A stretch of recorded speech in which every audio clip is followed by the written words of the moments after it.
Introduce the topic. आज के video का टॉपिक है प्रोनोम पर्सनल। प्रोनोम पर्सनल कॉम्प्लेमेंट d'objet इंडिरेक्ट COID मीन्स प्रोनोम पर्सनल में डायरेक्ट ऑब्जेक्ट COD हम लोग पढ़ चुके हैं। आज की वीडियो में हम लोग देखेंगे कॉम्प्लेमेंट d'objet इंडिरेक्ट COID मीन्स इनडायरेक्ट ऑब्जेक्ट। सबसे पहली बात, प्रोनोम क्या होते हैं? प्रोनोम होते हैं जो कि किसी नाउन को रिप्लेस करते हैं, उन्हें हम प्रोनोम कहते हैं। जैसे इंग्लिश में हमारे डायरेक्ट ऑब्जेक्ट और इनडायरेक्ट ऑब्जेक्ट होते हैं, उसी तरीके से फ्रेंच में भी डायरेक्ट और इनडायरेक्ट ऑब्जेक्ट होते हैं। उन्हीं को हम बोलते हैं कॉम्प्लेमेंट d'objet डायरेक्ट और कॉम्प्लेमेंट d'objet इनडायरेक्ट। वीडियो में आप लोग देखेंगे कि कॉम्प्लेमेंट ऑब्जेक्ट इनडायरेक्ट क्या होते हैं, COID क्या होते हैं, उनको किस तरीके से रिप्लेस किया जाता है, डिफरेंट टाइप के सेंटेंसेस और डिफरेंट टाइप के टेंसेस में उनका यूज और उनका प्लेसमेंट किस तरीके से किया जाता है एग्जाम्पल के through.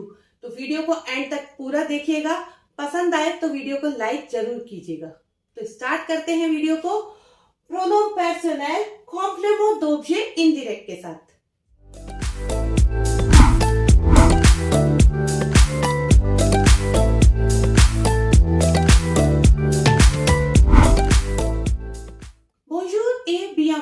Hello and welcome to my YouTube channel easy French. Je m'appelle Shweta Chakraborty. मैं हूँ श्वेता चक्रवर्ती, आप लोगों की फ्रेंच इंस्ट्रक्टर, और मैं अपने इस चैनल पर लेकर आती हूँ फ्रेंच लैंग्वेज से रिलेटेड कुछ इंपॉर्टेंट टॉपिक जो आप लोगों की लैंग्वेज को सीखने और समझने में बहुत ही इजी और सिंपल वे में आप लोगों की हेल्प करते हैं। तो आप लोगों को मेरे वीडियोस अच्छे लगे तो उन्हें लाइक करें, उन्हें शेयर करें, उन पर कमेंट करें, मेरे चैनल को सब्सक्राइब जरूर करें। सब्सक्राइब करने के लिए नीचे जो आपको रेड बटन दिया है उसे प्रेस करें और मेरे चैनल को सब्सक्राइब करें। साथ ही साथ बेल आइकन को भी प्रेस करें, उससे मेरे वीडियोस के नोटिफिकेशन सबसे पहले आप लोगों को मिलेंगे। आप मुझे इंस्टाग्राम पर भी फॉलो कर सकते हैं। मेरे इंस्टा पेज का नेम है easy.french ऑफिशियल। लिंक आप लोगों को नीचे डिस्क्रिप्शन बॉक्स में मिल जाएगी। तो यूट्यूब पर मुझे सब्सक्राइब करें और इंस्टाग्राम पर मुझे फॉलो करें। Complément d'objet indirect. Complément d'objet indirect means COID. It means indirect object. Direct object हम लोगों ने पढ़े हुए हैं, आज हम देखेंगे इनडायरेक्ट ऑब्जेक्ट। प्रोनोम पर्सनल का ये पॉइंट है। प्रोनोम पर्सनल में हमारे डायरेक्ट और इनडायरेक्ट ऑब्जेक्ट आते हैं जो कि इंग्लिश में भी होते हैं। प्रोनोम और प्रोनाउन क्या होते हैं वीडियो के इंट्रोडक्शन में मैं आप लोगों को बता चुकी हूँ, एक बार फिर बताती हूँ। नाउन को जो भी रिप्लेस करता है उसे हम प्रोनाउन बोलते हैं। नाउन को रिप्लेस करने वाले वर्ड्स प्रोनाउन होते हैं, और इनडायरेक्ट ऑब्जेक्ट को जो रिप्लेस करे वो क्या होते हैं आज के वीडियो में हम देखते हैं। सबसे पहले इनडायरेक्ट ऑब्जेक्ट क्या होते हैं। COID replaced by person and the verb followed by the preposition आ। It means indirect object person को रिप्लेस कर रहा होता है और ये प्रीपोजिशन आ को वर्ब जो होती है हमारी सब्जेक्ट प्लस वर्ब जो होती है वो प्रीपोजिशन आ को फॉलो कर रही होती है। इसका मतलब क्या हुआ कि subject plus verb plus preposition आ और ऑब्जेक्ट, तो हमारा इनडायरेक्ट ऑब्जेक्ट और इनडायरेक्ट सेंटेंस बना। जब सेंटेंस में आ वाली प्रीपोजिशन आ जाती है और हमें पर्सन को रिप्लेस करना है तो हम उसे इनडायरेक्ट ऑब्जेक्ट बोलते हैं। ये क्वेश्चन क्या पुट करते हैं, टू हुम, आपकी। क्या क्वेश्चन पुट करता है इनडायरेक्ट ऑब्जेक्ट, आपकी। It means to whom. Example, पागले आ, स्पीक टू हुम, पागले आ, speak to whom. एक्रीर uh, right to whom, दोने आ, गिव टू हुम। ये हुम, हु के लिए कौन, किस पर्सन के लिए हम हु यूज करते हैं। तो जहां पर सब्जेक्ट के बाद वर्ब के बाद प्रीपोजिशन आ और ऑब्जेक्ट आ जाए तो वहां हम इनडायरेक्ट ऑब्जेक्ट मानते हैं, उसे इनडायरेक्ट सेंटेंस होता है और उसे हम इनडायरेक्ट ऑब्जेक्ट से रिप्लेस करते हैं। वो जो रिप्लेसमेंट के प्रोनाउन होते हैं वो क्या होते हैं वो हम देखेंगे आगे। सबसे पहले COID क्या होते हैं, ये पर्सन को रिप्लेस कर रहे होते हैं और वर्ब प्रीपोजिशन आ को फॉलो कर रही होती है। ये क्वेश्चन पुट करते हैं आ की। अब ये कौन से प्रोनाउन होते हैं ये हम देखते हैं। प्रोनाउन पर्सनल COID जब रिप्लेस होते हैं तो वो किस तरीके से और किस प्रोनाउन से रिप्लेस होते हैं वो हम देखते हैं। यहां मैंने ब्लू पेन से लिखे हैं सब्जेक्ट्स, रेड पेन से लिखे हैं जो प्रोनाउन रिप्लेस होने के बाद आते हैं, और ग्रीन पेन से इंग्लिश में उनका मीनिंग लिखा है। फर्स्ट पर्सन सिंगुलर ज को हम लोग म और एम अपोस्ट्रोफ से रिप्लेस करेंगे। मीनिंग होता है टू मी। ट्यू को हम लोग सेकंड पर्सन सिंगुलर को हम लोग ट्यू को त और टी अपोस्ट्रोफ से रिप्लेस करेंगे। मीनिंग होता है टू यू। इल और एल थर्ड पर्सन सिंगुलर दोनों को ही हम लुई से रिप्लेस करेंगे। लुई मीन्स होता है टू हिम और टू हर। मास्कुलाइन और फेमिनाइन दोनों ही इनडायरेक्ट ऑब्जेक्ट में लुई से रिप्लेस होंगे। डायरेक्ट ऑब्जेक्ट में ल और ला से रिप्लेस हो रहे थे, इसमें दोनों ही लुई से रिप्लेस होंगे। इल और एल लुई क्या मीनिंग होता है टू हिम और to her. First person plural नू को हम लोग नू से रिप्लेस करेंगे। मीनिंग होता है to us. Second person plural को हम लोग वो को वो से रिप्लेस करेंगे। मीनिंग होता है to you. Third person plural इन और एल को हम लोग लर से रिप्लेस करेंगे। मीनिंग होता है टू देम, लर से। तो COID जब हम लोग यूज कर रहे होते हैं, COID का यूज कर रहे होते हैं इनडायरेक्ट ऑब्जेक्ट का, तो हम किस तरीके से इनको यूज करेंगे। ज को म और एम अपोस्ट्रोफ, ट्यू को त और टी अपोस्ट्रोफ, इल एल को लुई से, नू को नू से, वो को वो से, इल एल प्लूरल को लर से। म त लुई नू वू लर, इससे हम लोग इनडायरेक्ट ऑब्जेक्ट को रिप्लेस करेंगे। इनडायरेक्ट ऑब्जेक्ट को किससे रिप्लेस करेंगे ये सीख लिया। अब हम एग्जांपल्स के थ्रू देखेंगे कि जब हम इनडायरेक्ट ऑब्जेक्ट को रिप्लेस करते हैं तो वो सेंटेंस किस तरीके के होते हैं। सेंटेंस को हम पहचाने कैसे कि ये इनडायरेक्ट ऑब्जेक्ट है, साथ ही साथ उनको रिप्लेस करने के बाद जो आंसर आता है, जो भी सेंटेंस निकल के आता है वो क्या होता है वो देखेंगे। इसके बाद हम देखेंगे प्लेसमेंट इनडायरेक्ट ऑब्जेक्ट का क्या होता है। ऑल्दो जो डायरेक्ट ऑब्जेक्ट का प्लेसमेंट होता है वो ही इनडायरेक्ट ऑब्जेक्ट का भी प्लेसमेंट होता है, लेकिन फिर भी इस वीडियो में मैं आगे आप लोगों को बताऊंगी कि इनडायरेक्ट ऑब्जेक्ट का प्लेसमेंट अलग अलग सेंटेंसेस में, अलग अलग सेंटेंसेस में किस तरीके से होता है। तो स्टार्ट करते हैं हम। नेक्स्ट इसी टॉपिक को हम लोग समझते हैं एग्जांपल्स के थ्रू। यहां मैंने कुछ एग्जांपल्स लिखे हैं जो कि COID के हैं। COID इनडायरेक्ट ऑब्जेक्ट के हैं। इनडायरेक्ट ऑब्जेक्ट को हम किससे रिप्लेस करते हैं यहाँ मैंने साइड में लिखा है, और यहाँ कुछ एग्जांपल्स लिखे हैं। उन सेंटेंसेस के थ्रू हम देखेंगे कि वो सेंटेंस कैसे होते हैं जो इनडायरेक्ट ऑब्जेक्ट होता है जिनमें, और उनको जब हम रिप्लेस करते हैं प्रोनाउन पर्सनल के साथ तो वो किस तरीके से उनका आंसर या वो सेंटेंस फॉर्म होता है। फर्स्ट एग्जांपल है य पागल आ मानुअल। मैंने कहा था वर्ब के बाद प्रीपोजिशन आ जाती है। वर्ब किसको फॉलो कर रही होती है, प्रीपोजिशन आ को फॉलो कर रही होती है। तो वर्ब प्लस प्रीपोजिशन आ प्लस पर्सन, आ मानुअल। तो आ मानुअल इनडायरेक्ट ऑब्जेक्ट हो गया, और क्योंकि आ मानुअल सिंगुलर है किससे रिप्लेस हो जाएगा, थर्ड पर्सन सिंगुलर है। इल और इल है ना, ही है, तो लुई से रिप्लेस हो जाएगा, और इसका प्लेसमेंट कहां होगा, वो ही डायरेक्ट ऑब्जेक्ट के जैसे कॉन्जुगेटेड वर्ब से पहले। डायरेक्ट ऑब्जेक्ट को हम कहां रिप्लेस करते थे, वर्ब से पहले, तो यहां पर भी वो वर्ब से पहले आ जाएगा। सेंटेंस बन जाएगा ज लुई पागल, I speak to him, I speak to him. ज पागल आ मानुएल, आई स्पीक टू हिम। ज लुई पागल। ठीक। सेकंड हम देखते हैं एग्जांपल है सारा दौन ले कादो आ सोन आमी। सारा दौन ल कादो आ सोन आमी। इसमें डॉन ल कादो वर्ब के बाद डायरेक्ट ऑब्जेक्ट भी है, प्रीपोजिशन नहीं है ये ल डेफिनेट आर्टिकल है। ल कादो डायरेक्ट ऑब्जेक्ट हो गया, इनडायरेक्ट ऑब्जेक्ट हो गया। जब एक ही सेंटेंस में हमारे डायरेक्ट ऑब्जेक्ट और इनडायरेक्ट ऑब्जेक्ट दोनों साथ आते हैं तो सबसे पहले हम डायरेक्ट ऑब्जेक्ट को रिप्लेस करेंगे, उसके बाद हम इनडायरेक्ट ऑब्जेक्ट को रिप्लेस करेंगे। तो जब प्लेसमेंट की बात आएगी तो वर्ब से पहले होगा और पहले डायरेक्ट ऑब्जेक्ट का प्लेसमेंट होगा, उसके बाद इनडायरेक्ट ऑब्जेक्ट का होगा। सो डायरेक्ट ऑब्जेक्ट ल कादो को हम किससे रिप्लेस करेंगे? ल से। और आ सो नामी अगेन थर्ड पर्सन सिंगुलर है तो किससे रिप्लेस हो जाएगा? लुइस से। तो ये हमारा हो गया आंसर। सारा ल लुई डॉन, सारा गिव इट टू हिम, सारा गिव इट टू हिम, सारा डॉन ल कादो आ सोन आमी।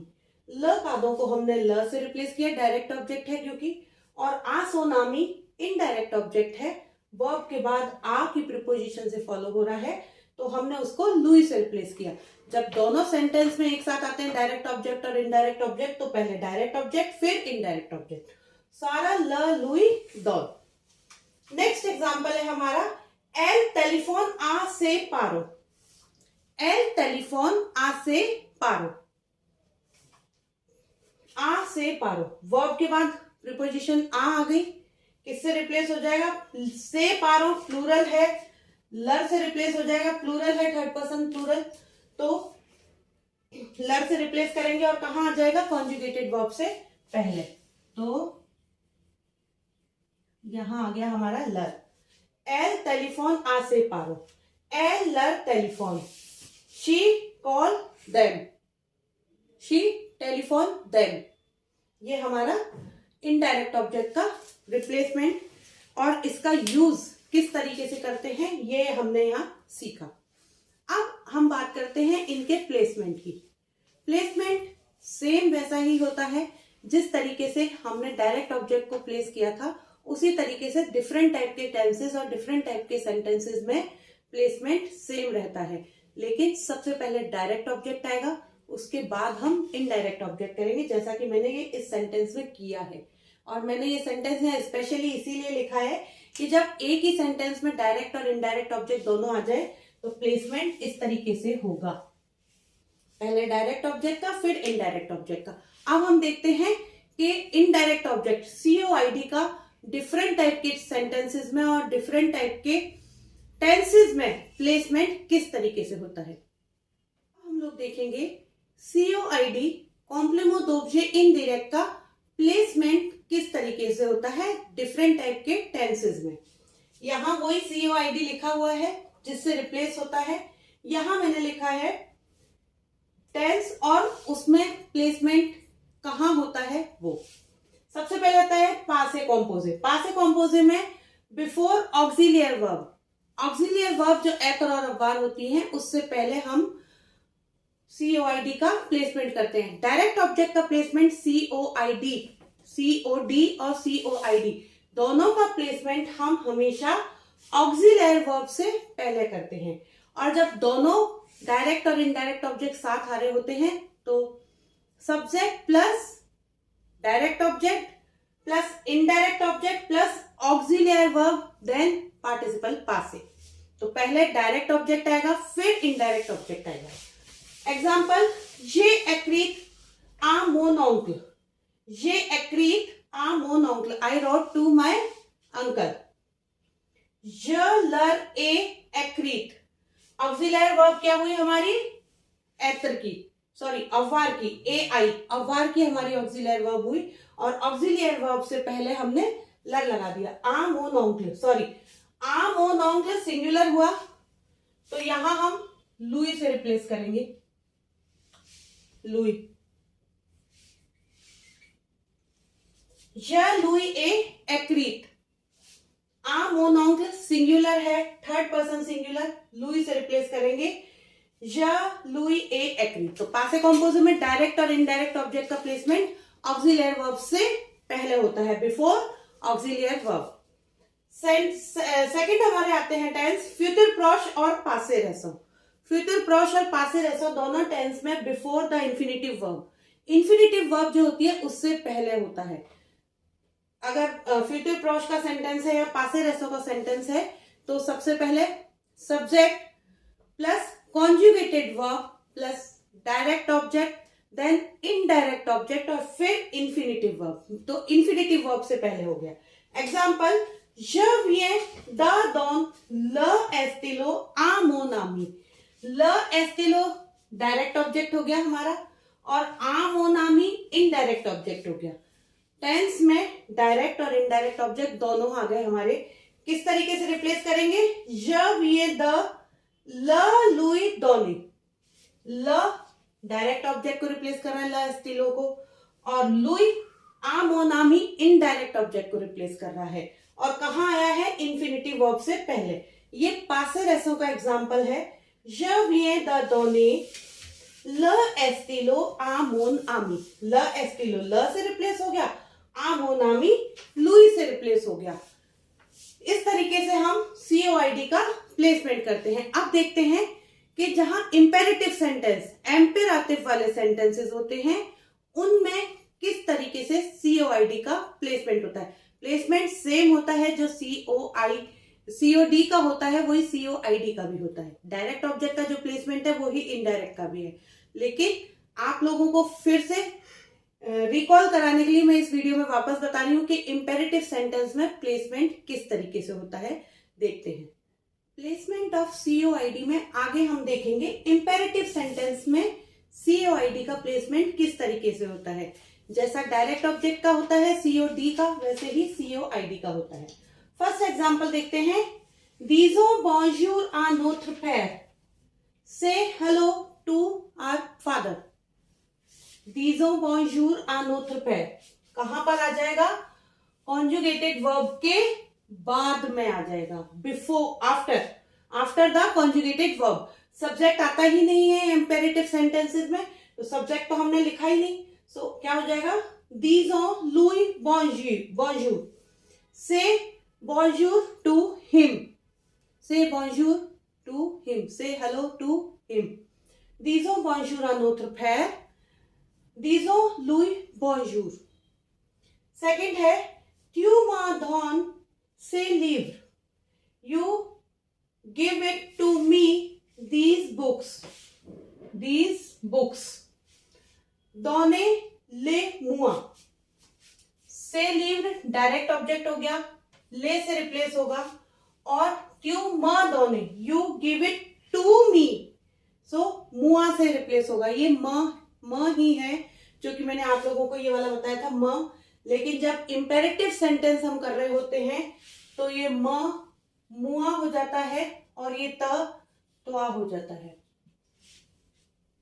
सो give it to me. Give it to me. tu m'as donné ces livres। donner les moi। Conjugated verb के बाद, वो ही प्लेसमेंट है कॉन्जुगेटेड वर्ब के बाद। दोनों आ रहे हैं, डायरेक्ट ऑब्जेक्ट और इनडायरेक्ट ऑब्जेक्ट। तो पहले डायरेक्ट ऑब्जेक्ट आएगा, फिर इनडायरेक्ट ऑब्जेक्ट आएगा। एक सेंटेंस हम देख लेते हैं नेगेटिव का। नेक्रीत पा आते पारो। Don't write to your parents. Conjugated verb से पहले आ जाएगा। अब अभी तक तो जो अफर्मेटिव सेंटेंस थे हमारे, उनमें हम कॉन्जुगेटेड वर्ब के बाद में प्लेसमेंट कर रहे थे डायरेक्ट इनडायरेक्ट का। लेकिन जब वो ही नेगेटिव में आ जाता है तो वो कॉन्जुगेटेड वर्ब से पहले आ जाता है उनका प्लेसमेंट। ना लुई एक्रीत पा। ना लुई एक्रीत पा। Don't write them. Don't write them. ना लुई एक्रीत पा। नेक्रीत पा आते पारो। ना लुई एक्रीत पा। COID का प्लेसमेंट एम्पेराटिव टेंस में हमेशा कॉन्जुगेटेड वर्ब से पहले होता है। Example, disons bonjour à notre père। Say hello to our father। disons lui bonjour। Say hello to him। Say hello to him। tu m'as donné ces livres। donner les livres। donner les moi। n'écris pas आते पारो। ना Louis एक्रीत पा। ये है हमारा COID का imperative tense और imperative sentences में placement. तो आज के वीडियो में हम लोगों ने सीखा प्रोनोम पर्सनल COID, कॉम्प्लेमेंट d'objet इनडायरेक्ट। इनडायरेक्ट ऑब्जेक्ट, जो कि इंग्लिश में भी होता है। डायरेक्ट ऑब्जेक्ट हम लोग पढ़ चुके हैं। ये है इनडायरेक्ट ऑब्जेक्ट, जो कि प्रोनोम पर्सनल का पार्ट होता है। इस वीडियो में हमने सीखा प्रोनोम पर्सनल क्या होते हैं और इनडायरेक्ट ऑब्जेक्ट हम सेंटेंस में कैसे आइडेंटिफाई करते हैं, वो क्या क्वेश्चन पुट करते हैं। साथ ही साथ सीखा उनका प्लेसमेंट किससे होता है, और उसके बाद हमने देखा कि एग्जाम्पल के थ्रू अलग अलग टेंसेस में, अलग अलग टाइप के सेंटेंसेस में COID का प्लेसमेंट किस तरीके से और कहां पर होता है। तो आप लोगों को मेरा आज का ये वीडियो अच्छा लगा हो तो इसे लाइक कीजिएगा, इसे शेयर कीजिएगा, इस पर कमेंट कीजिएगा और मेरे चैनल को सब्सक्राइब जरूर कीजिएगा।